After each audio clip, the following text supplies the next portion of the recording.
Meus amigos do café, vou estar falando aqui um pouquinho hoje sobre algumas leituras que eu vou fazer nesse café fermentado.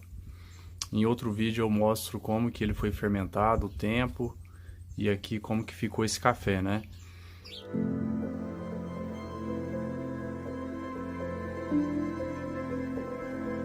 Vou falar um pouquinho mais aí o que é a minha percepção sobre fermentação. Eu vejo que é um grande desafio. Partindo que a fermentação ela é muito importante para os animais, para a humanidade, a questão de você produzir cerveja, vinho, queijo, vinagre, conservação de silagem, enfim. Isso já tem vários estudos, trabalhos que dão um resultado mais consistente. O grande desafio que eu vejo é quando você vai fermentar um café, selecionando esse café, tudo, você vê a consistência do resultado. Por quê?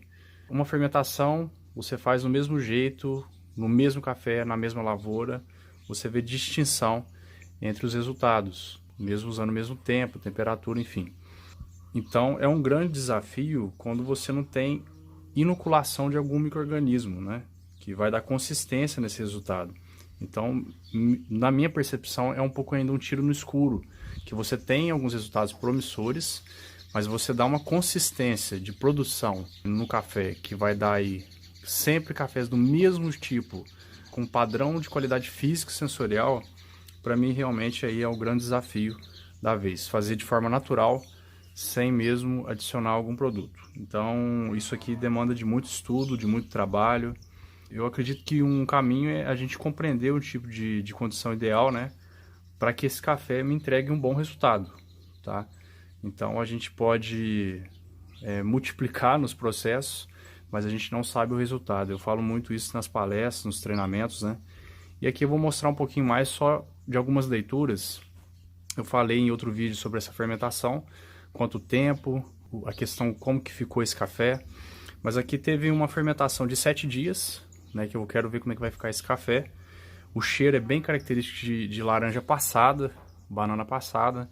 Esse café ele já começa a oxidar quando eu abrir aqui, então praticamente já entra oxigênio. Nesse tipo de fermentação é igual parecido com uma silagem, né? Então a gente retira o oxigênio aqui, isola o máximo possível, não deixa entrar. E aqui vai começar a fazer essa quebra de açúcares e compostos orgânicos, enfim, que vai dar aí a fermentação do meu café. Olha para vocês verem aqui, eu acabei de abrir esse galão, faz aqui 10 minutos, né? Eu gosto de verificar as temperaturas, como que ele tá.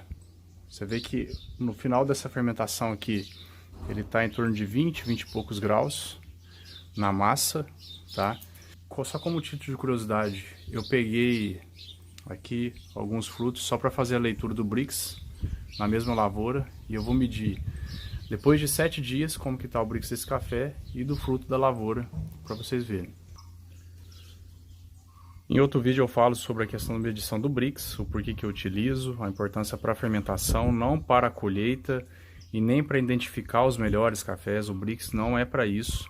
O Brix é para a gente entender quanto mais açúcar eu tiver, talvez eu possa utilizar esse resultado como tempo de fermentação, enfim, eu posso usar como ferramenta e estender um pouco mais a minha fermentação ou diminuir diante do Brix. Então, o Brix não é relacionado falar assim, eu vou começar a colheita porque o Brix está alto, ou o meu café é top de linha porque o Brix está alto, não é isso, tá? Então açúcar, fermentação é uma coisa que relaciona com outra.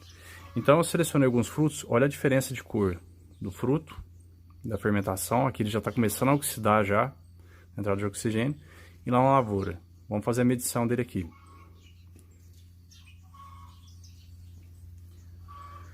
Vamos lá. Primeiro dos frutos da lavoura.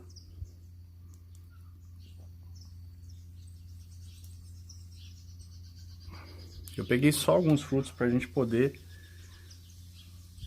sempre lembrando de limpar o seu equipamento, limpar o seu utensílio. Aqui no leitor, vou colocar aqui só alguns frutos para a gente ver. Vamos ver aqui. Bom, esse aqui é meu Brix dos frutos na lavoura, tá? Tá em torno aí de 20, 21. E agora eu vou fazer a leitura de uns frutos depois de fermentação de 7 dias.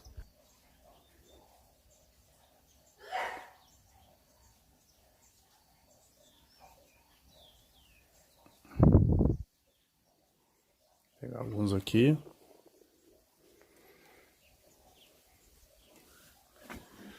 Vamos olhar.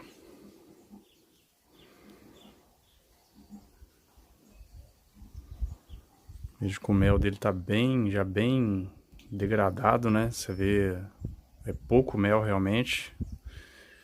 A fermentação utilizou desse mel, né? Desses sólidos solúveis. Vamos olhar aqui. Vou mostrar para vocês. Bom, aqui é de alguns frutos já fermentados depois de 7 dias. Tá bem clarinho aqui, mas dá para ver uma linha entre a leitura entre o 8 e 9, né? Tá mais claro. Então você vê que tem uma degradação muito boa aí dessa mucilagem, né?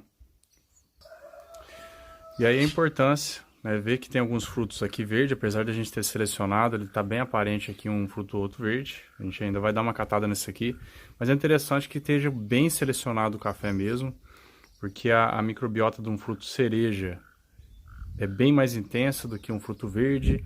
Um fruto passa, você pode ter aí um café com algum fungo que pode depreciar, um café que já passou da fermentação. Lembrando que todos os cafés fermentam naturalmente, tá? Todo café fermenta naturalmente. Aqui a gente só está conduzindo algo a mais. E eu sempre sugiro aí para o produtor fazer alguns testes nos seus cafés, para ver como é que vai ser o comportamento, o resultado dele, para ver se é bem aplicado ou não, tá? Nem sempre a fermentação pode ser algo interessante para o produtor.